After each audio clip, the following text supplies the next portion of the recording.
Welcome back, guys, to another episode of D-Tron Does It. Of course, I am D-Tron and I does stuff. And this week, I got a messy project for you, so let's get right into it.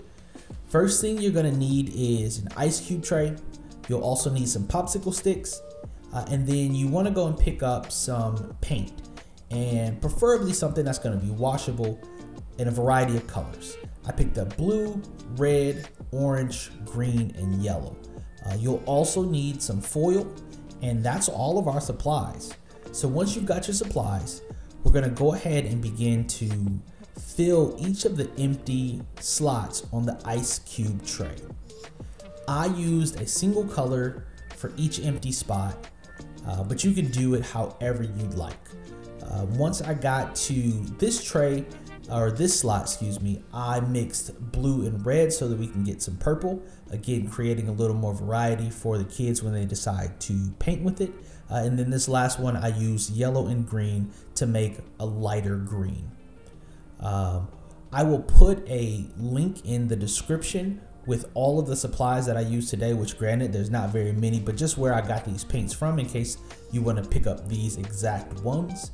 Again, here I'm making purple. And then in the last cube, you'll see I'm gonna add a little bit of all of them to create sort of a rainbow effect.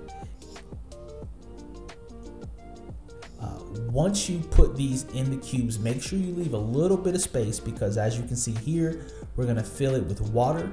This is gonna allow our paints to freeze faster, because that's where we're going next with the tray is, of course, into the freezer. If you overfill it, that's fine too. There'll be a bit more ice on your popsicle stick. So now feels like a pretty good time for me to ask you guys to please like, share, subscribe, hit the notification button, get some alerts, find out when we're dropping new videos. I really do read all your comments, so leave comments. All right, let's get back into this. So now you want to cover the ice cube tray with your foil. Make sure you tuck it pretty good, because again, you have water in there, you don't want it to spill. And then you want to begin to poke holes with your popsicle sticks right into the individual cubes. If it makes it easier for you, you could use a knife and pre-cut those holes. That way you don't have to try to figure out where each cube is when you're putting in the popsicle stick. But either way, you just want to make sure that you get those in each of the holes.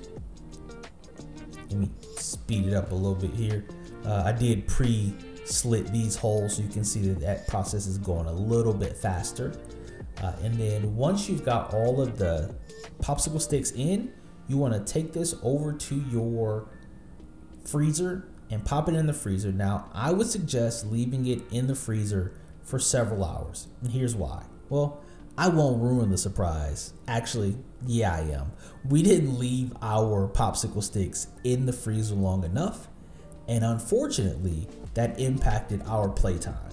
So, as you can see here, my wife is removing the foil from our essentially crayons on popsicle sticks, and they are still a little watery. So they're not super solid. A couple of them did freeze up really well, but other ones were really soft when we got them out. But you can see right away, my son is interested in it. My wife is equally as interested in it. And it just gives him an opportunity to use some sensory activities during our day.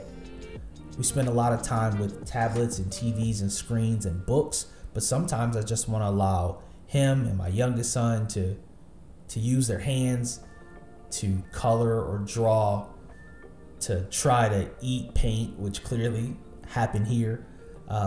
And as a remedy to the whole eating paint thing, you can actually use food coloring and yogurt if you want. Freeze that up, which we did. I'll show you how it turned out here with an image at the end. But if you do that, this activity becomes super friendly for toddlers to be able to eat in case they put it in their mouth, because I'll be honest with you, they're gonna do it, because my kids did. Here we got some awful drawings, but it's awful in the best way. My son is enjoying himself, and honestly, I think that's most important. getting a chance to bond with the kids as a family outside, even if it didn't turn out the way we would have hoped it to. What I will do is leave a link in the description for where we got this activity from, in case you guys want to make some adjustments to how you roll it out with your kiddos. But just make sure you leave your crayons on popsicle sticks in the freezer for a longer period of time. That way they get solid, especially working with the kind of heat that we're working with down here in Texas. They're gonna melt pretty quickly. There you go, Bubba. My youngest is finally getting into the swing of things. And then of course, I'm gonna try to eat it because it looks like a popsicle. Get that off your mouth, kiddo. So again, this is where the yogurt and food coloring would come in handy. That way your kiddos are not eating paint. And I said get washable paint because this is the scene that we were left with. So a little bit of scrubbing, luckily my wife was nice enough to clean it up for us. But a little bit of scrubbing and we were able to remove the paint from the sidewalk. I just sprayed it down and we were good to go. If you use the more permanent paint, you may not be so lucky. So here's what it looks like when you use yogurt and food coloring. I'll pop one of these out so you guys can see what it looks like. We let these sit for quite a bit longer, so they're harder. And I think this is the more ideal consistency and probably the more ideal rollout of this, so that your kids have something that they could safely eat if they needed to. So yeah, this is the route I would go next time that we do this project. All right, guys, that's it. That's all I got. I appreciate you guys watching to the end. As always, like, share, and subscribe. Hit that notifications button. See you guys in the next video. Peace.